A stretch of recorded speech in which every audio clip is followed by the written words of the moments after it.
ನಮಸ್ಕಾರ ಸ್ನೇಹಿತರೆ, 24ಗೆ ಸ್ವಾಗತ. ಸರ್ ನಮಸ್ಕಾರ ಸರ್. ಈಗಾಗಲೇ ಎಲ್ಲ ನಮ್ಮ ಶಾಸಕರು ಮತ್ತು ಟೆಂಪಲ್ ಕಮಿಟಿ ಮೆಂಬರ್ಸ್, ಅಧಿಕಾರಿಗಳು, ಮಾಧ್ಯಮದ ಸಂಮಿತ್ರರು ಎಲ್ಲರೂ ನಾವು ಚರ್ಚೆ ಮಾಡಿದ್ದೀವಿ ಸರ್. ಹಾಗೂ ಇಲ್ಲಿ ಮಠ ನಾವು ಏನೇನು ನಿರ್ಧಾರಗಳು ನಾವು ತಗೊಂಡಿದ್ದೀವೋ ಅದರ ಬಗ್ಗೆ ನಾನು ಪ್ರಸ್ತಾಪ ಮಾಡಿದ್ದೀನಿ. ಹಾಗೂ ನನ್ನ ಶಾಸಕರಿಗೆ ಮತ್ತು ನಮ್ಮ ಮಾಧ್ಯಮ ಮಿತ್ರರಿಗೂ ನಾನು ಹೇಳಿದ್ದೀನಿ ಸರ್. ನಮ್ಮ ಗೋಕಾಕಲ್ಲಿ 9 ದಿನದ ಐತಿಹಾಸಿಕ ಲಕ್ಷ್ಮೀದೇವಿ ಜಾತ್ರೆ ಕಾರ್ಯಕ್ರಮ ಮಹೋತ್ಸವದಲ್ಲಿ ಪೂರ್ವಭಾವಿ ಸಿದ್ಧತೆಗಳು ನಾವು ಏನೇನು ಮಾಡ್ಕೊಂಡಿದ್ದೀವಿ ನಾನು ತಮಗೆ ಸ್ವಲ್ಪ ಸಂಕ್ಷಿಪ್ತವಾಗಿ ಮತ್ತೆ ಒಂದು ಎಕ್ಸ್ಪ್ಲೇನ್ ಮಾಡ್ತೀನಿ ಸರ್. ಮತ್ತೆ ನಮ್ಮ ಡೈರೆಕ್ಷನ್ ಏನಿದೆ ನಾವು ತಗೊಳ್ತೇವೆ. ಪಾರ್ಕಿಂಗ್ಗೆ ಸಂಬಂಧಪಟ್ಟಾಗಿ ಹಿಂದಿನ ಸತಿ ಸ್ವಲ್ಪ ಪಾರ್ಕಿಂಗ್ ತೊಂದರೆ ಆಯಿತು ಅಂತ ಹೇಳಿ ನಮ್ಮ ಗಮನದಲ್ಲಿ ಬಂತು ಸರ್. ಆ ನಿಟ್ಟಿನಲ್ಲಿ ಈ ಸತಿ ಒಟ್ಟು ಸೇರಿ ಪೊಲೀಸ್ ಇಲಾಖೆ ವತಿಯಿಂದ 9 ಕಡೆ ನಾವು ಪಾರ್ಕಿಂಗ್ ಲಾಟ್ಸ್ನು ಡೆಸಿಗ್ನೇಟ್ ಮಾಡಿದ್ದೀವಿ ಸರ್. 2 ಪಾರ್ಕಿಂಗ್ ಲಾಟ್ ಕಡಬಗಟ್ಟಿ ಕಡೆ, ಯರಗಟ್ಟಿ ಕಡೆ 2, ಲೋಡ್ ಸ್ಕೂಲ್ ನಾಲ್ಕ ಕಡೆ 2, ಗೋಕಾಕ್ ಫಾಲ್ ಕಡೆ 2, ಮತ್ತೆ ಮೈಸೂರು ಸ್ಕೂಲ್ ಕಡೆ ಒಂದು ಹಾಕಿದ್ವಿ ಸರ್. ಅಲ್ಲಿಂದ ಪಾರ್ಕಿಂಗ್ ಮಾಡಿದ ನಂತರ ಫ್ರೀ ಬಸ್ ಸರ್ವಿಸ್ ನಾವು ಭಕ್ತಾದಿಗಳಿಗೆ ಕಲ್ಪಿಸಲಿಕ್ಕೆ KSRTC ಅವ್ರ ಜೊತೆ ಮಾತಾಡಿಕೊಂಡು ಟೆಂಪಲ್ ಕಮಿಟಿ ಮುಖಾಂತರ ನಾವು ತಹಶೀಲ್ದಾರ್ಗೆ ಡೈರೆಕ್ಷನ್ ಕೊಟ್ಟಿದ್ದೀವಿ ಸರ್. ಇದಲ್ಲದೆ ಪೊಲೀಸ್ ಸಿಬ್ಬಂದಿಗಳನ್ನು ಒಟ್ಟು ಸೇರಿ 1500 ಜನ ಪೊಲೀಸ್ ಸಿಬ್ಬಂದಿಗಳು ಇಲ್ಲಿ ನಾವು ಡಿಪ್ಲಾಯ್ ಮಾಡಿದ್ದೀವಿ. ಅದಲ್ಲದೆ 4 KSRP, 5 DR ಮತ್ತೆ 50 ಜನ ಕ್ವಿಕ್ ಆಕ್ಷನ್ ಟೀಮ್ ನಾವು ಇಲ್ಲಿ ಡಿಪ್ಲಾಯ್ ಮಾಡಿದ್ದೀವಿ ಸರ್. ಜೊತೆಯಲ್ಲಿ 300 ಜನ ಹೋಮ್ ಗಾರ್ಡ್ಸ್ ನಾವಿಲ್ಲಿ ಡಿಪ್ಲಾಯ್ ಮಾಡಿದ್ದೀವಿ. ಸರಿಸುಮಾರು 2500 ಜನ ಪೊಲೀಸ್ ಸಿಬ್ಬಂದಿಗಳು ಹಾಗೂ ಹೋಮ್ ಗಾರ್ಡ್ಗಳು ಈ ಒಂದು ಮಹೋತ್ಸವದಲ್ಲಿ ಅವರ ಲಾ ಅಂಡ್ ಆರ್ಡರ್ನ ಕಾಪಾಡ್ತಾರೆ ಸರ್. ಇದಲ್ಲದೆ ಈಜುಗಾರರು ಮತ್ತೆ ಲೈಫ್ ಜಾಕೆಟ್ಸ್ ಮತ್ತೆ ಲೈಫ್ ಬುಯ್ಸ್ ಇಲ್ಲಿ ನಾವು ಡಿಪ್ಲಾಯ್ ಮಾಡಿದ್ದೀವಿ. ಒಟ್ಟು ನದಿ ಬದಿ ಕಡೆ 3.5 ರಿಂದ 4 ಕಿಲೋಮೀಟರ್ ನಮಗೆ ಜನರು ಹೋಗಿ ಸ್ನಾನ ಮಾಡೋ ಒಂದು ಪ್ರಸಂಗ ಉದ್ಭವ ಆಗುತ್ತೆ ಸರ್. ಆ ನಿಟ್ಟಿನಲ್ಲಿ ಆ ಎಂಟೈರ್ 4 ಕಿಲೋಮೀಟರ್ನಲ್ಲಿ ನಮ್ಮ ಈಜುಗಾರರು ಇರ್ತಾರೆ ಸರ್. SDRF ಟೀಮ್ ನಾವು ಡಿಪ್ಲಾಯ್ ಮಾಡ್ತಾ ಇದ್ದೀವಿ. ಬೋಟ್ ಮತ್ತೆ ಅಗ್ನಿಶಾಮಕ ದಳದಿಂದ ಅವರಲ್ಲಿ ಡಿಪ್ಲಾಯ್ಡ್ ಇರ್ತಾರೆ ಸರ್. ಹೆಸ್ಕಾಂಗೆ ಸ್ಪೆಷಲ್ ಡೈರೆಕ್ಷನ್ ಕೊಟ್ಟಿದ್ದೀವಿ. ರಥೋತ್ಸವ ರಥಬೀದಿನಲ್ಲಿ ನಮ್ಮ ಟ್ರೀ ಕಟಿಂಗ್ ಮಾಡಬೇಕು. ಹಾಗೂ ಕ್ರಿಸ್ಮಸ್ ಎಲ್ಲೆಲ್ಲಿ ಲೈನ್ಸ್ ಬರ್ತಾ ಇದೆ ಅದನ್ನು ಡಿಸ್ಕನೆಕ್ಟ್ ಮಾಡಿ ಇಟ್ಕೋಬೇಕು. ಯಾವುದೇ ರೀತಿಯ ಎಲೆಕ್ಟ್ರಿಕಲ್ ಅನಾಹುತ ಆಗದಂತೆ ನೋಡ್ಕೊಳ್ಳೋ ಜವಾಬ್ದಾರಿ ನಾವು ಹೆಸ್ಕಾಂ ಡಿಪಾರ್ಟ್ಮೆಂಟ್ಗೆ ವಹಿಸಿದ್ದೀವಿ ಸರ್. ಆ ಕೆಲಸ ಅವರು ಮಾಡ್ತಾ ಇದ್ದಾರೆ. ಹೆಲ್ತ್ ಡಿಪಾರ್ಟ್ಮೆಂಟಲ್ಲಿ ಟೋಟಲ್ 15 ಟೀಮ್ಗಳನ್ನು ಅವರು ಇಲ್ಲಿ ಡಿಪ್ಲಾಯ್ ಮಾಡಿದ್ದಾರೆ ಸರ್. ಈ ಸತಿ ಡಿಹೈಡ್ರೇಷನ್ ಕ್ಯಾಂಪ್ಸ್ ಜೊತೆಯಲ್ಲಿ 4 ಆಂಬ್ಯುಲೆನ್ಸಸ್, 2 ಆಂಬ್ಯುಲೆನ್ಸ್ ದೇವಸ್ಥಾನ ಕಡೆ ಇಡ್ತಾ ಇದ್ದೀವಿ ಸರ್. 1 ದ್ಯಾಮವ್ವನ ದೇವಸ್ಥಾನ ಕಡೆ ಇಡ್ತಾ ಇದ್ದೀವಿ ಸರ್. 1 ಕೋಳಿಗುಡ್ಡದ ಹತ್ರ ಸರ್ಕಲ್ ಹತ್ರ ನಾವು 1 ಆಂಬ್ಯುಲೆನ್ಸ್ ಅಲ್ಲಿ ಡಿಪ್ಲಾಯ್ ಮಾಡ್ತಾ ಇದ್ದೀವಿ ಸರ್. ಅಗ್ನಿಶಾಮಕ ದಳದಿಂದ 4 ಫೈರ್ ಇಂಜಿನ್ಸ್ ಇಲ್ಲಿ ಡಿಪ್ಲಾಯ್ ಮಾಡಿದ್ದೀವಿ. 1 ಫುಡ್ NSF ಕಡೆ ಸರ್, 2 ಲಕ್ಷ್ಮೀ ದೇವಸ್ಥಾನ ಕಡೆ ಸರ್, 1 ಅಂಬಿಗೆ ಗಲ್ಲಿ ಅಂತ ನಾವಲ್ಲಿ ಡಿಪ್ಲಾಯ್ ಮಾಡ್ಕೊಂಡಿದ್ದೀವಿ. PWDದಿಂದ ಸರ್ ರಥದ ಸರ್ಟಿಫಿಕೇಶನ್ ತಗೊಳ್ತಾ ಇದ್ವಿ.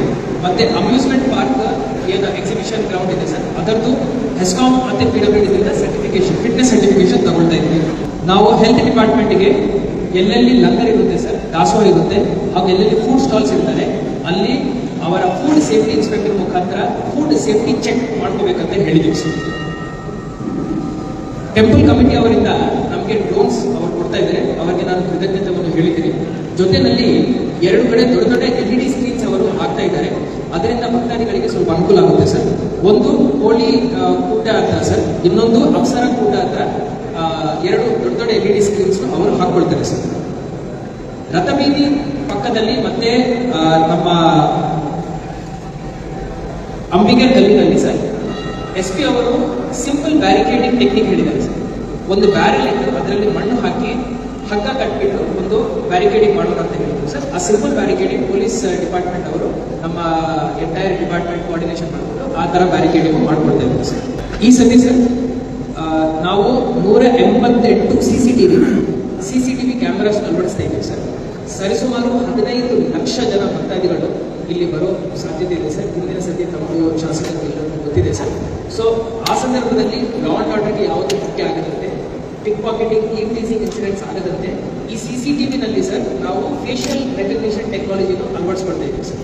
ಸೊ ಮಾಧ್ಯಮದ ಮುಖಾಂತರ ಅವರ ಪ್ರೇಕ್ಷಕರಿಗೆ ನಾನು ಹೇಳಿದ್ದೀನಿ ಸರ್, ಯಾರ್ಯಾರು ಬರ್ತಾ ಇದ್ದಾರೆ ಭಕ್ತಾದಿಗಳು ಭಕ್ತಿ ಭಾವನೆಯಿಂದ ಬಂದು ಇಲ್ಲಿ ದೇವಿ ದರ್ಶನವನ್ನು ಪಡೆಯಬೇಕು.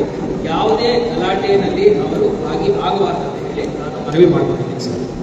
ಫೈನಲಿ ಸರ್ ನಾವು ದೇವಸ್ಥಾನ ಕಮಿಟಿಗೆ ಹಾಗೂ ನಮ್ಮ ಈ ದೇವಸ್ಥಾನದ ಚೇರ್ಮನ್ ಶಾಸಕರಿಗೆ ಹಾಗೂ ಇಲ್ಲಿ ತಾವು ಇವತ್ತು ಆಗಮಿಸಿದ್ದೆ ಸರ್ ನಮ್ಮ ಸಚಿವರಾಗಿ. ಸೊ ತಮ್ಮೆಲ್ಲರ ಮಾರ್ಗದರ್ಶನದಲ್ಲಿ ಈ ಸತಿ ನಾವು ಈ ಒಂದು ಐತಿಹಾಸಿಕ ಮಹೋತ್ಸವ ಲಕ್ಷ್ಮೀದೇವಿ ಜಾತ್ರಾ ಕಾರ್ಯಕ್ರಮ ಏನಿದೆ ಬಹಳ ಅಚ್ಚುಕಟ್ಟಾಗಿ ಹಾಗೂ ಅದ್ಧೂರಿಯಾಗಿ ಆಚರಣೆ ಮಾಡಲಿಕ್ಕೆ ಎಲ್ಲ ಪೂರ್ವಭಾವಿ ಸಿದ್ಧತೆಗಳನ್ನು ಮಾಡ್ಕೊಂಡಿದ್ದೀವಿ. ಎಲ್ಲ ಸಾರ್ವಜನಿಕರು ನಮ್ಮ ಜೊತೆ ಇದ್ದಾರೆ ಸರ್, ಹಾಗೂ ತಮ್ಮ ಮಾರ್ಗದರ್ಶನ ಏನಿದೆ ನಾವು ಪಡ್ತೀವಿ ಸರ್. ಧನ್ಯವಾದಗಳು ಸರ್. ಪಬ್ಲಿಕ್ ಇಂದ ಒಂದೆರಡು ಸಜೆಷನ್ ಬಂದಿದ್ದಾವೆ ಸರ್, ನಾವು ಚರ್ಚೆ ಮಾಡಿದ್ದೀವಿ. ಅಮ್ಯೂಸ್ಮೆಂಟ್ ಪಾರ್ಕ್ ಬಗ್ಗೆ ನಮ್ಮ ಎಸ್ ಪಿ ಸಾಹೇಬ್ ಒಂದು ಸಜೆಷನ್ ಕೊಟ್ಟಿದ್ದಾರೆ, ರಶ್ ಆಗುತ್ತೆ ಅದರಲ್ಲಿ. ಅದು ನಮ್ಮ ಶಾಸಕರಿಗೆ ಮತ್ತು ಟೆಂಪಲ್ ಕಮಿಟಿಗೆ ಹೇಳಿದ್ದೀನಿ. ತಹಶೀಲ್ದಾರ್ ಅವರು ಮಾತಾಡ್ಕೊಂಡು ಸರ್ ಒಂದು 3 ಐಟಮ್ ಬೇರೆ ಕಡೆ ಶಿಫ್ಟ್ ಮಾಡ್ಕೊಂಡಿದ್ದಾರೆ ಸರ್. ಸೊ ಆ ಇಶ್ಯೂ ಸಾಲ್ವ್ ಆಗಿದೆ. ಒಂದು ಸಣ್ಣ ಇಶ್ಯೂ ಇತ್ತು ಸರ್, ಅದನ್ನು ನಾವು ಈಗ ಸೌಹಾರ್ದತೆಯಿಂದ ಸಾಲ್ವ್ ಮಾಡ್ಕೊಂಡಿದ್ದೀವಿ ಸರ್.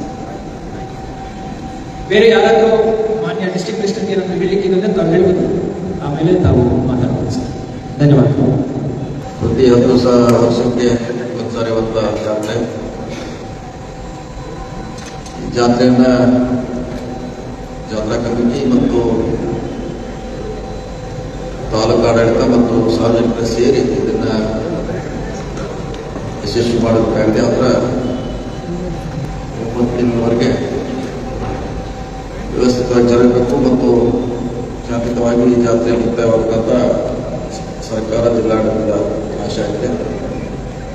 ಈಗಾಗಲೇ 1 ತಿಂಗಳಿಂದ ಪೊಲೀಸರು ತಾಲೂಕು ಆಡಳಿತರು ಸಾಕಷ್ಟು ಪ್ರಮಾಣ ವಹಿಸಿದ್ದಾರೆ. ಅದೆಲ್ಲ ಬಹುಶಃ DC ಅವರು ತಮಗೆಲ್ಲ ಈ ಸಂದರ್ಭದಲ್ಲಿ ವಿನಂತಿ ಅಂದರೆ ಇದು ಶಾಂತಿಯಿಂದ ಜರುಗಬೇಕು ಅಷ್ಟೇ ನಮ್ಮ ಕಳಕಳಿ. ನನಗೆ ಈಗಾಗಲೇ DC ಅವರು ನಮ್ಮ ಜಿಲ್ಲಾಡಳಿತವಾಗಿ ಎಲ್ಲ ತಮಗೆ ನಮ್ಮ ಸಲಹೆಗಳಿರ್ಬೋದು, ನಾವೇನು ಮಾಡಿದ್ವಿ 1 ತಿಂಗಳಿಂದ ಇವತ್ತು ಈಗ ಅದನ್ನು ಕೂಡ ರಿಪೋರ್ಟ್ ಮಾಡುವಂಥ ಪ್ರಯತ್ನ ಮಾಡಿದ್ದಾರೆ. ಸೊ ಮತ್ತೇನಿದ್ರೆ ಪದೇ ಸಂಬಂಧಪಟ್ಟವ್ರಿಗೆ ಹೇಳಿ ಅದನ್ನ ಪರಿಹಾರ ಮಾಡೋದು. ನಾವು ಇಲ್ಲೇ ಇರ್ತೀವಿ, DC ಅವರು ಪೊಲೀಸ್ ಅಧಿಕಾರಿ ಕೂಡ ಇಲ್ಲೇ ಸೊ ಅವರು ಜಾತ್ರೆವರೆಗೆ ಇಲ್ಲೇ ಇರ್ತಾರೆ. ಸೊ ಅವ್ರಿಗೆಲ್ಲರಿಗೂ ಸಹಕಾರ ಕೊಟ್ಟಿದ್ದ ಯಶಸ್ವಿ ಮಾಡೋಂತ ಹೇಳಲಿಕ್ಕೆ ಪ್ರಯತ್ನ ಮಾಡ್ತೀನಿ. ನಮಸ್ಕಾರ ಸ್ನೇಹಿತರೆ, ಈ ವಿಡಿಯೋ ಬಗ್ಗೆ ನಿಮ್ಮ ಅಭಿಪ್ರಾಯ ಕಮೆಂಟ್ ಮಾಡಿ ಹೇಳಿ, ಲೈಕ್ ಮಾಡಿ, ಶೇರ್ ಮಾಡಿ, ಹಾಂ ಬೆಲ್ ಬಟನ್ ಒತ್ತೋದು ಮರಿಬೇಡಿ, ಏಕೆಂದರೆ ನಮ್ಮ ಪ್ರತಿಯೊಂದು ವಿಡಿಯೋ ಮೊದಲು ನಿಮಗೆ ತಲುಪಬೇಕು. ನಮಸ್ಕಾರ.